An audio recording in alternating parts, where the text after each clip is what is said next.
आप सबके मामले में कुछ निर्णय लेना चाहती है। वो चाहे शिक्षा मित्र हों, चाहे अनुदेशक हों, चाहे विषय विशेषज्ञ हों, चाहे संस्कृत शिक्षा के लोग हों, चाहे तदर्थ शिक्षक हो, सबके विषय में एक निर्णय लेना चाहती है। सरकार ने मन बनाया है। इसके लिए बैठक का आयोजन किया गया था माननीय उप मुख्यमंत्री जी की अध्यक्षता में, और उप मुख्यमंत्री जी ने एक ट्वीट कल किया था जिसमें उन्होंने लिखा था, आज विधान भवन कार्यालय में माननीय विधायक गणों व शिक्षा विभाग के वरिष्ठ अधिकारियों के साथ बेसिक शिक्षा विभाग से जुड़े विषयों तथा छात्र व शिक्षकों की समस्याओं पर विस्तार से चर्चा की और सभी समस्याओं को त्वरित गति से समाधान हेतु निर्देशित किया। ये ट्वीट किया था और इसी में उन्होंने गागर में सागर भर दिया था। इस बैठक में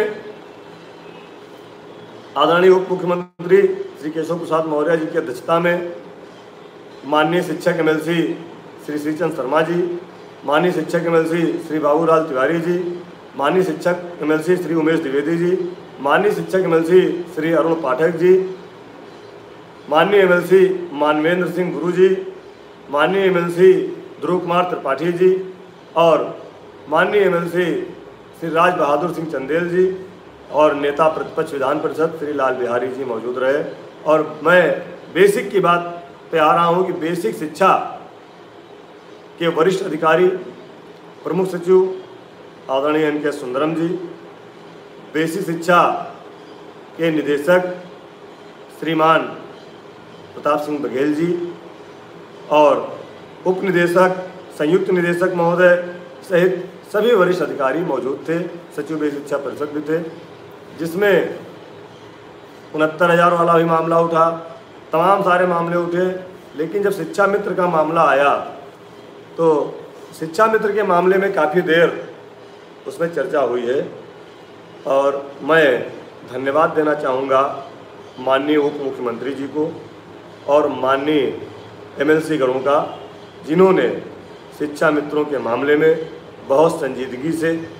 साथियों, वर्तमान में आप सभी चिंतित थे कि हाल ही में सरकार के अंदर क्या प्रक्रिया चल रहा है, क्या सरकार कोई कार्यवाहियां कर भी रही है या फिर नहीं, क्या शिक्षा मित्र स्थायी हो भी पाएंगे या फिर नहीं हो पाएंगे। इन सारी बातों को लेकर हाल ही के अंदर का एक डिबेट है।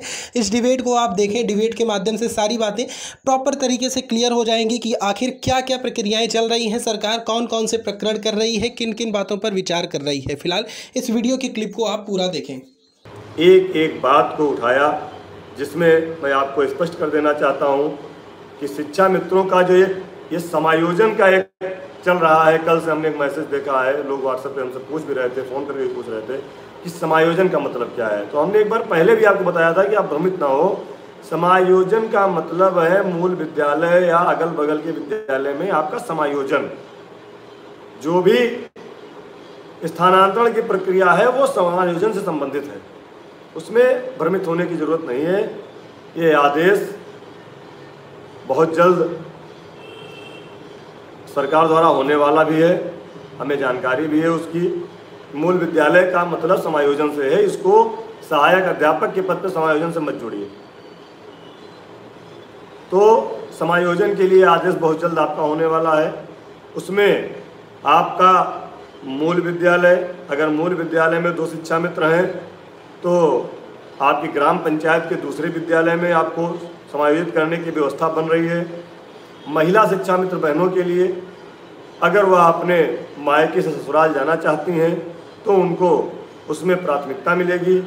और हमारी जो बहनें एक ज़िले से दूसरे ज़िले में जिनको शादी हो गई है उनके लिए भी व्यवस्था सरकार ने बनाने के लिए कहा है।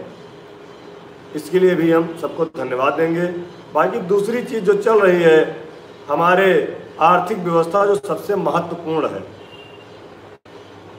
मानदेय जो हमारा 10,000 हमको मिल रहा है, इस पर सभी माननीय MLC गणों ने कहा है कि महंगाई के अनुरूप कोर्ट की व्यवस्था को देखते हुए और सरकार की जितनी क्षमता हो अधिक से अधिक मानदेय बढ़ाने की व्यवस्था की जाए। ये हमारे सभी माननीय MLC गणों ने कहा है और निश्चित ही जो हमें जानकारी मिल रही है तो एक अच्छी व्यवस्था सरकार करने जा रही है। और हमारी मूल समस्या जो आर्थिक है, इस पर कई माननीय सदस्यगणों का अलग अलग विचार आया, जिस पर माननीय उप मुख्यमंत्री जी ने कहा कि अभी माननीय मुख्यमंत्री